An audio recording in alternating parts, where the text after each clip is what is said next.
Hello everyone, in this video I'm going to show you how can you add dispersion cloud for video effect in CapCut PC. Okay, go to media and you can import your videos or photos you like to edit, and I'm just going to add images.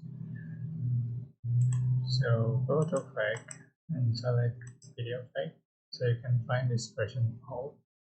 This is Pro Effect and this is new effect from CapCut.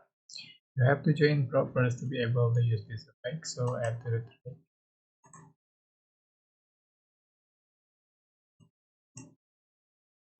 Make it shorter and just copy paste,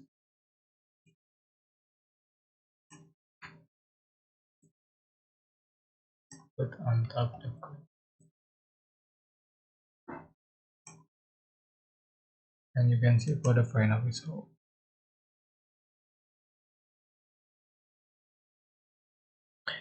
So it's basically I hope this tutorial was helpful for you guys. Don't forget to like, comment, share, and also subscribe. If you have any questions, please type in the comment section down below. Thank you so much for watching.